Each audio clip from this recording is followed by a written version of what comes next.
All right, Mr. Jamie, this button says we are live. Jamie, it's great to see you today. I'm so excited for a lot of reasons. I'm going to learn, but I'm also excited to introduce you to the audience as one of our board members. Now, first, I know you're the CEO of Zero Prostrate Cancer, but I'm particularly thrilled, of course, just being biased, that you're also a member of our board, and I have enjoyed working with you so far. So, welcome aboard and welcome to Tea Talk today. Thanks, Sharon. Thanks for having me, not only just for this this segment here today, but for your invitation to be part of the board at Cancer Equity Project. I'm excited. I have my sleeves rolled up for all the work that we can do together, and Yes, every day that goes by that I get to work with you and Sarah and others, it's just really exciting. I There's know. a lot to do, and I'm thrilled about all the different programs that we'll be able to put in place to be able to help patients and families. Well, we know that you come with a wealth of experience and just knowledge and wisdom. So we are looking forward to what we can build together for sure. Now, today you're going to talk about patient navigator services, right? So, one of my first questions is there a difference between patient navigator services and nurse navigator services? I'm kind of curious. Sure, that's a good question. Lots of times there really isn't. It's interchangeable if you think about it as a Venn diagram a bit. That nurse navigator services will also include being able to help the patient, guide the patient on treatment pathway decisions, as do doctors, of course. But what we're going to delve into today for a few minutes is talking about patient navigation services, which there's sort of there is an overlap there of some nurse navigators will do this, and much of the time they will. However, we're going to delve into patient navigation services because that helps with some of these ancillary barriers that come up to care that too Hmm. often I find in my career coming across patients who end up giving up or feel like they have nowhere to turn because they'll get whacked with a $6,000 bill for a treatment, or their insurance company will deny them coverage, Hmm. or maybe they don't even have coverage, or they have to choose between putting food on the table and getting the treatment that they need for themselves or a loved one.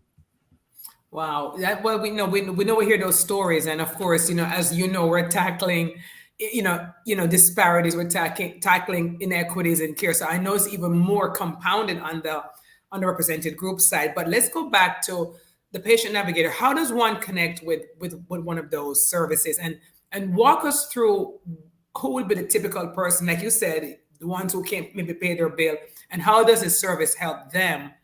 How do they navigate through with this particular service? Yeah, absolutely. First off, you're absolutely right. The need out there is tremendous. There's about 28 million Americans who are either uninsured or underinsured. So the barriers are quite real. And then when you think of BIPOC populations, Black, Indigenous, people of color, the statistics are about 1 in 8 being uninsured or underinsured.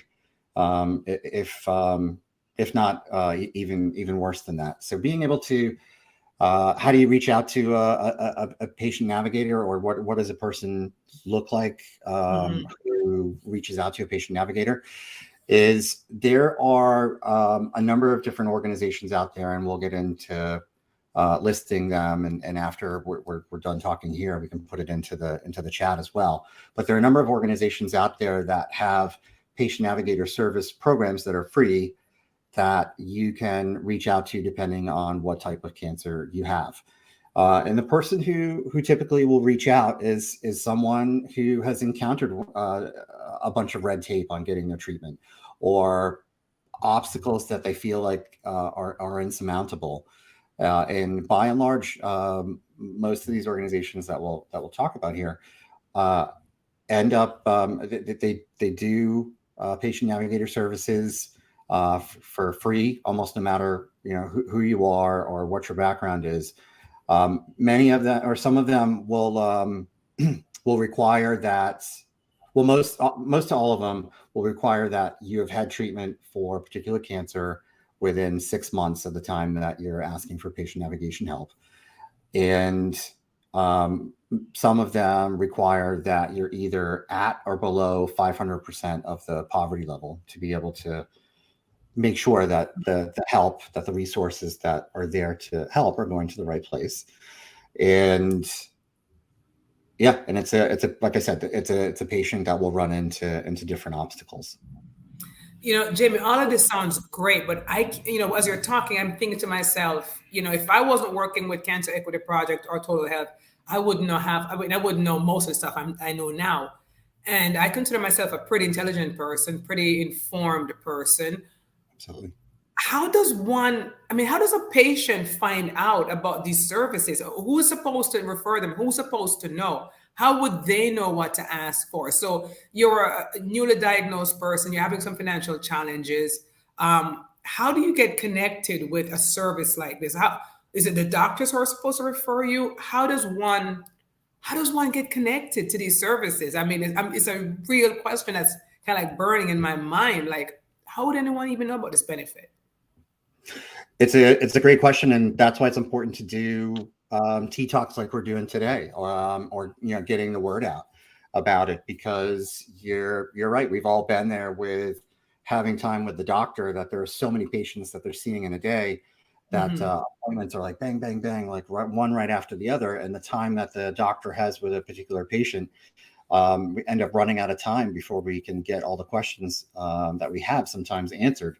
And they don't always stop to share of, all right, if you're having trouble with some of these kinds of things, which I'll list off in just a second, they don't always have time for that. So that's important to really empower and educate patients to know that these resources are out there. Lots of times we talk about that, well, geez, there aren't resources out there to be able to help patients do this or help patients do that. But there are quite a lot of them when it comes to helping overcome some of these barriers. We just need to know to ask the doctor's office, or ask the nurse, or be great at. I don't even say that you have to be great at it, but make sure you use a search engine. Make sure to Google it. Google out free patient navigation services, and write down the type of cancer that you're dealing with. And so, but when we talk about these types of issues, what we mean is when somebody gets denied coverage by their insurance company, oftentimes they do for all kinds of different reasons. There's, if you get your annual coverage statement on what the insurance company is going to cover, it feels like it's a book. I mean, we never get through reading it on what all the stipulations are. So sometimes insurance companies will deny coverage, so a patient navigator can step in, and that's where it's may not always be a nurse that does it. So it's somebody who really specializes in understanding insurance coverage. So they will call up the insurance company and make an appointment and talk to them on your behalf and make an appeal on all the grounds that they need to in order to sort of navigate that red tape or cut through it. So that's incredibly important, because from my experience, I've seen most patients end up running into that problem first and foremost, as well as seeking out copay relief. As we mentioned before, is $5,000, $6,000 for copays, range into 5 figures even. So being able to find patient copay relief, it is not easy to find, but it's a bit easier when you're working with a patient navigator who knows exactly sort of where to go to check on some of these resources that are out there on the community level or in the national level, but mostly on the community level, and what programs are open when, because it's the resources that are there in order to be able to help out with copay relief open and close very quickly. So a navigator is great at being able to determine, where to look, when. The other piece is that there are a lot of resources out there in order to be able to help help on the community level if you're having to decide between putting food on the table or paying your rent. So there are resources out there that the patient navigator can connect with on the community level in order to be able to get your rent paid for a month or two, get your utilities covered, maybe transportation to the doctors. Some cancer patients are going through radiation, so when that happens, it's every day. You got to get to the doctor's office for weeks. So getting help with that, with those transportation services, especially if you can't get there. But it even goes deeper than that. It's helping out if you qualify for food stamps, if you qualify for Social Security disability, they get you all enrolled with that. Clinical trial enrollment, even, which has its own red tape and confusion and frustration around getting enrolled in a clinical trial. So a patient navigator, oftentimes a nurse in that regard, will help get you enrolled or get you some options on what to consider around a clinical trial program. And just understanding, if you have insurance, understanding your employer-sponsored insurance plans, or your different Medicare plans if you don't know. Well, Jamie, we have like 5 questions there pending in the chat. But when you mentioned radiation and every day, my story. I couldn't help thinking, I had to go to the radiation radiologist or whatever, radiation oncologist for 3 weeks, 3 5-day, session, whatever. And I'm just thinking, I was lucky to have my husband to take me there every day for the 2-minute, radiation process. And as you're talking, I'm just thinking about all the people who are maybe don't have a spouse or a companion or whoever to take them, how easy it would be to miss a session without help. And so as you're talking, I keep thinking to myself, wow, Cancer Equity Project, we have so much to do. I know we're not a total advocacy organization, but just to be able to point people, like you said, through T-Talks or, through maybe our website as to where they can go, it's just exciting to me. And as you know, we're working on that Compass Journey Map, which is more mapping the journey of someone with cancer, but somewhere there, we're going to also be putting in some of these resources, because I'm thinking, you're talking about all these wonderful things that a patient navigator does. And I'm thinking, again, in my mind, how would a patient even know to find a patient navigator? So I'm going to take some questions going in line here. First question, do all hospitals and or oncology officers have patient navigators available? That's kind of like a good question. That's kind of what is bubbling in my mind. So do they all have patient navigators available? Great question. So they will have navigators when it comes to helping you out with a treatment pathway, but not all hospitals and doctors' offices will have a patient navigator in the form of what I'm talking about, to be able to remove some of those financial, emotional, or psychological services that are needed. So patient A goes to a community hospital and they don't have patient navigators available. This is an issue, right? How do they then know? Wow, that's just challenging. That's still racking in my head somehow. So that's sorry, go ahead. No, so that's gonna bug me, because I'm just thinking, we all know when someone gets a diagnosis, there's so many emotions. Added to that, the stress of the financials and not knowing where to turn. I was sharing with you earlier, Jamie, that I was speaking to someone who worked on a health line, a cancer hotline, and 48% of the calls throughout the year, 48% was just about financial help. So I hear what you're saying, and it's just concerning because people are looking for that relief. But I'm going to go to the next question for you. What are some of the challenges associated with nurse navigation community versus academic oncology settings? Do you understand that question? What are the challenges associated with navigation and community? I would say that there are less resources. To go back to the last question a little bit, where they asked, do all oncology centers and hospitals have a patient navigator like the one that we're talking about? I would say those academic centers, when you're thinking about Johns Hopkins or Emory or Dana-Farber, MD Anderson, those are large institutions that tend to have a patient navigator to be able to help you out with these kinds of things. However, on a community level, or more the norm at different hospitals across the country, that's not the case. Yeah, that's the issue. The next question is, what kind of barriers do we currently see with nurse navigation in our underserved communities? Well, you already hit the nail on the head, Sharon, is being able to know about it. Yeah. Too often I see that people just give up because they run into these financial barriers and feel like, well, I'm either not worth it, or I don't want to put my family at financial risk and ruin to go through my own cancer treatment. So I'm just going to ignore it and just just come to peace with whatever my journey is without getting the treatment that we need. That being said, a patient navigator can really open up some of these roadways.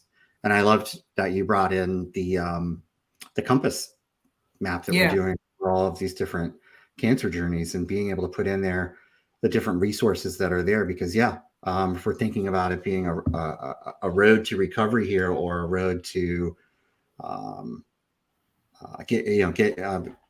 coming to a place on the other side of your cancer, there'll be trees in the road. There'll be big puddles in the road, or road closed signs. But these navigators can sort of help us, redirect us down to the shortcuts or around some of these barriers that are out there. So really like that thought.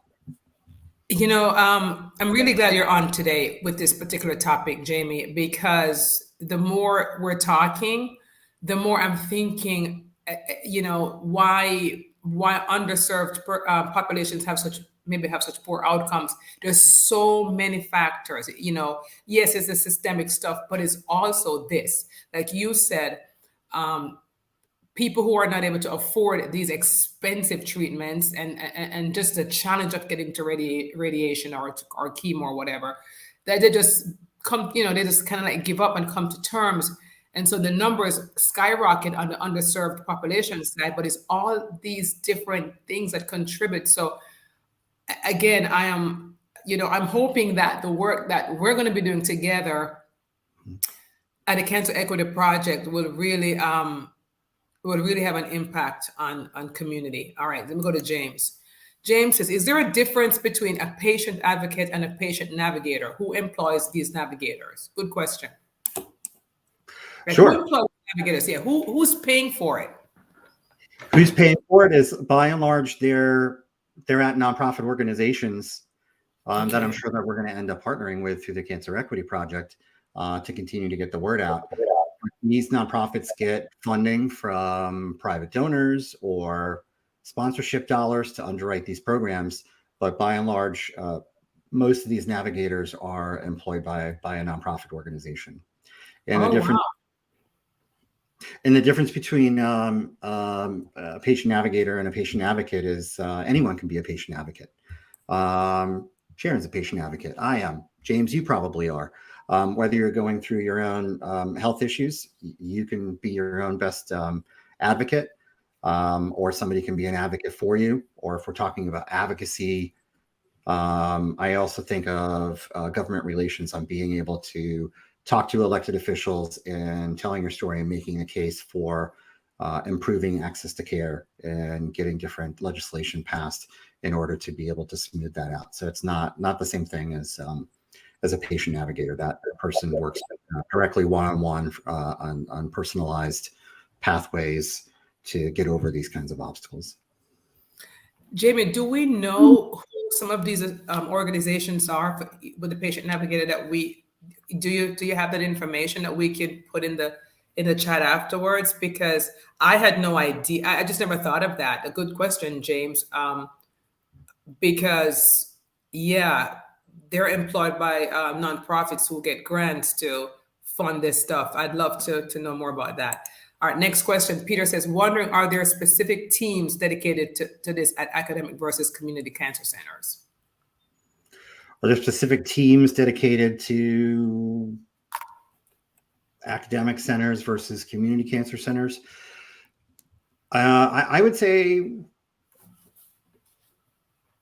that it comes down to when again, this is a question that's similar to one of the last ones, which is those those places that are academic centers, like the few that I had mentioned, end up having more resources and have the availability to put a patient navigator in place to work through some of these issues.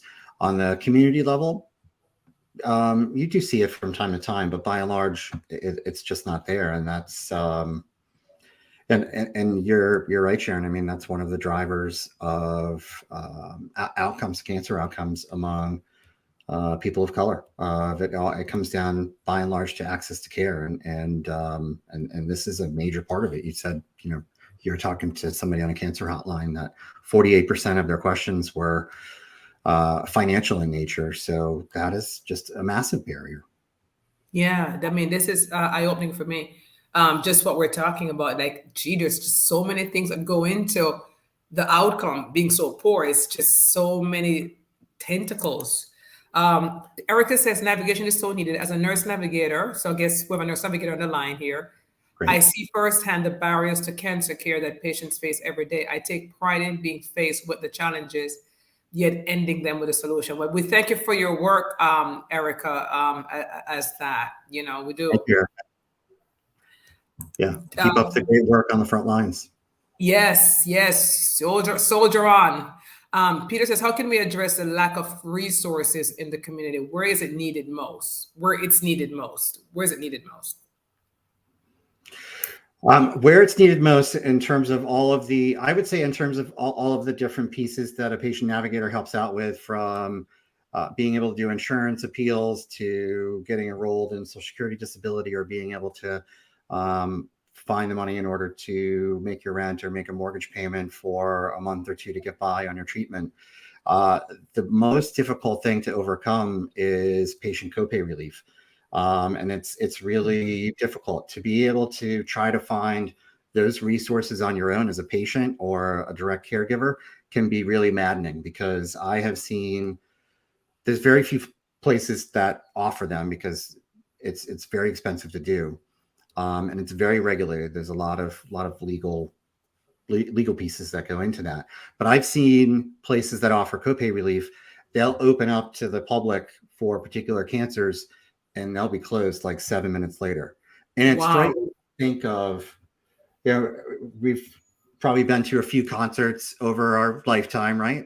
Mm-hmm. And it's kind of like, when it comes to patient copay relief, it's kind of like thinking about it as if Ticketmaster has control over these patient copay funds, or the availability of it, because it's you have to get the timing down just right in order to be able to submit that you need help in that way. But again, a patient navigator can be helpful with that. But to answer the doctor's question, that's what I would say where the biggest need is. So we can come together as a community across the country. It's nonprofit organizations, it's government officials, it's pharmaceutical and biotech industry coming together in order to help fund it. I would say that that's critical.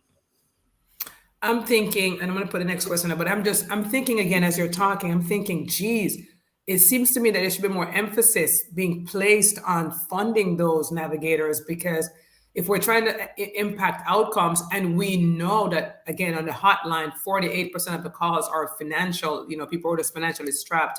I'm just thinking, why isn't every hospital, equipped to point people to that? And you're right. Why should it be that if it's in the first 10 minutes, funds are already used up? Because if it's being nonprofit funded, we know from the running nonprofits ourselves, the funding only goes so deep. It's not a fountain of money is flowing in. It's grants. You gotta wait, and then it gets used up. So I'm like, it's a big problem, really. Sarah says, in 2023, Jamie says hi. In 2023, and because we have invested billions with a B in cancer care, patients should not have to become experts in cancer billing, clinical pathways, and logistics. Stress impacts disease. I'm so proud of our work and look forward to bringing resources to patients rather than having them search. Me too. I have to say an amen to that. I mean, Jamie is talking. I'm already thinking, where on the website of Cancer Equity Project can we put a link or a page that says, go here, for patient navigation services? I mean, that's just a spinning in my head. Then she says, Erica, she was responding to Erica, would love to work with you on our Compass navigation maps. It's advocates like you that make the greatest impact. So Erica, connect with Sarah afterwards, okay? Connect via this thing, because we're trying to solve problems here. Peter says, such an important issue, even more so than research. This is where the dollars need to go. And Peter, I may not, I tend to agree with you. I'm not saying more than research, but I'm saying I will agree with you that at least equal, right? Because we need those dollars for patients, and I don't know what the solution is to that. So Jamie, I know you had, I'm just remembering some stuff you sent me. You had some information, some places that deliver patient navigation services. You want to tell us about some of those? Sure. We'll also put it in the chat too. And again, it's not a complete list whatsoever, but just the ones that I know of off the top of my head coming into today. So on the breast cancer piece of it, there's the Donna Foundation. Type some in as you're talking. Okay. And there's also the National Breast Cancer Foundation. So both of those organizations, Donna Foundation and the National Breast Cancer Foundation, do patient navigation for breast cancer patients. And then we've got the Colorectal Cancer Alliance and Colorectal Care Line. We're testing Sharon here to see how quickly she can type. No, I'm done. I'll do it afterwards. Right. We can go faster than that. Thank God. The Esophageal Cancer Awareness Association is another one. Pancreatic Cancer Action Network, so PanCan for short. One that is here's a couple that are overall for cancer overall is ACS, American Cancer Society, does it. There's an organization that's called Patients Rising, which is a great resource. For blood cancers, we're looking at Leukemia Lymphoma Society. And then finally for prostate cancer, it's my organization, Zero Prostate Cancer. Yeah. So those are a few resources. It's not a comprehensive list, but that's something to get us started. Awesome. So what do you think? What's next? Where do we go from here, Jamie? I mean, as you're looking at the landscape, I mean, your organization offers this, and I'm sure you've seen the impact on lives, right? Through just firsthand being on the front lines there with your organization. And I'm just thinking, what is next? What do you think? What do you think is next? What do I think is next in order to be able to help our patients with navigation needs? Yes. I mean, Peter suggested funding, more funding, maybe less research, more funding on this. I mean, I'm not trying to take money from research because, as you know, we're trying to do our own clinical trial as well. But geez, and I know this is whole cancer moonshot project, and I think they're looking more at cancer, but these outside factors are affecting outcomes. And so I'm just wondering, how can the conversations be elevated? Because I don't think it is. I'm going to be honest. Again, just since working with Total Health and with the Cancer Equity Project, this is where I am getting in the loop. And even as a patient myself, maybe I didn't need navigation services, but at no point did anyone suggested it either, to say, hey, do you need a patient navigator? No one made that suggestion. So, and I've, been through the cancer system, and I've just never heard it. I never heard of it. So it's here working at Total Health and working at Cancer Equity that I'm hearing about these things, working with board members like yourself. And I'm thinking, geez, what a lack of information, man, no wonder things are so bad. So I'm just curious that what do you think is next? Sure. But a couple of things is being able to focus in on, well, patient navigation services is it's sort of like getting informed about clinical trials. To any patient who is out there who has considered clinical trials or has been on a pathway with their cancer for a period of time now, there are surveys and studies out there that show that as many as 9 out of 10 patients don't ever get told about clinical trials. So the same is true for patient navigation services. So what we need to do is elevate that conversation, is to not only get the information out there that clinical trials are available, but so are patient navigation services as well. And that is incumbent upon the medical institutions that we go to. It's also incumbent upon us as patients and caregivers to be able to bring that up and ask those questions and demand the help that we need in order to be able to get that, get those resources or get those solutions in the hands of patients. So there's one. And then two is we're going to have to work comprehensively and be patient over time to be able to make necessary policy changes that are going to ease some of these hurdles on bringing drug costs down, on being able to find funds or sort of bring more regulation to what can be charged for certain treatments under a certain level of the poverty line, for example. There are lots of legislative solutions here that can help tear down some of these barriers.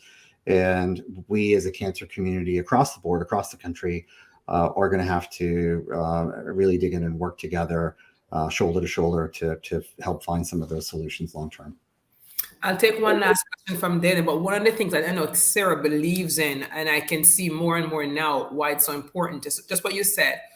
It's so important not to work in silos because it's such a big problem. We can't fix it alone. And I know Sarah's always pushing, let's not duplicate anyone's work. Let's partner. Let's come together. Let's showcase. Let's, highlight. But these problems are so huge. But I do believe, that everyone who is in this cancer care business, in this cancer community, whether it's advocacy, whether it's people like us, I do believe that we all share in common that we do have a passion for this mission. And it's just getting together, and saying, okay, how can we together attack even just this problem? And the last question we're going to take is great discussion. Of course, we've gone over the 10 minutes, Jamie, 10. You're 3 times over the 10, but that's okay. It's all good. You're a board member. Sorry to be running my gums so long. Last question from Dalen. With patients living longer, thank God for that, we have seen a more multidisciplinary approach in the cancer care team with greater emphasis on survivorship. For example, how does the multidisciplinary approach apply to nurse navigation? Jamie, I hope you understand that question.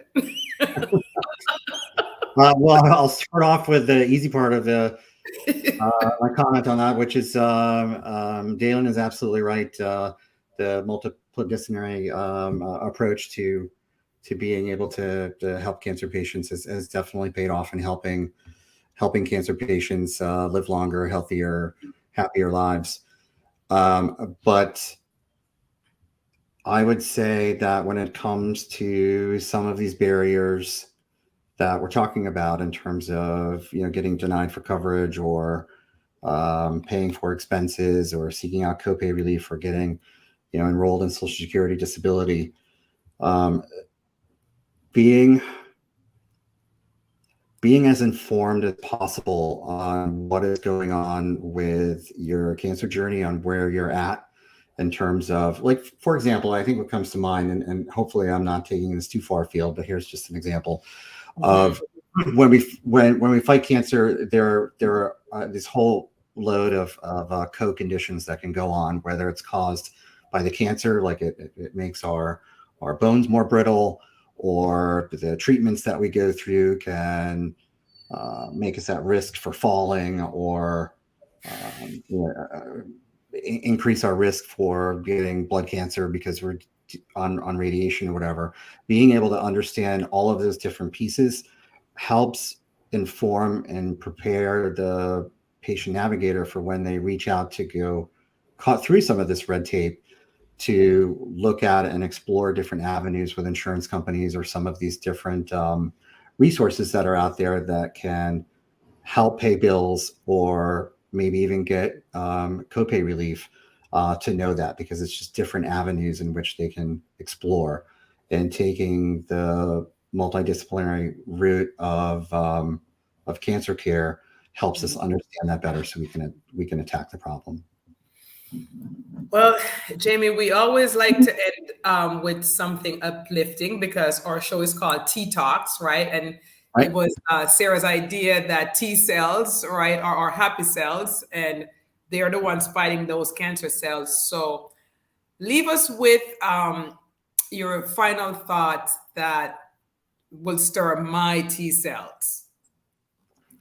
Hope that's not too tough. Oh, you put me on the spot. Tell you something that's going to lift up your T cells. Yes. Yes.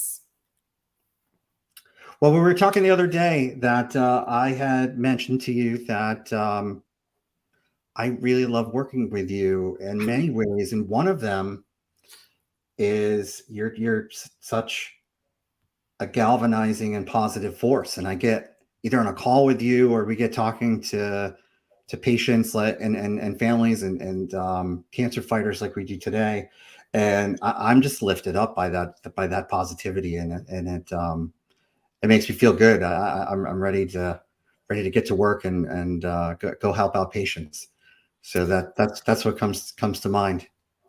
Well, Jamie, I wasn't fishing for a compliment, but I'll take it. And I think your point is, we as cancer advocates or speakers or people on the front lines, what we can do to make a difference in one person's life is just to be a little bit more uplifting. So you uplifted me today, Jamie, again. So thank you so much. And thank you to the people in the feed for submitting those great questions. It was very informative. And I feel like I just have so much more work to do now for Cancer Equity Project. Thanks for all the questions. Yeah. All right, guys. Take care. Till next Monday.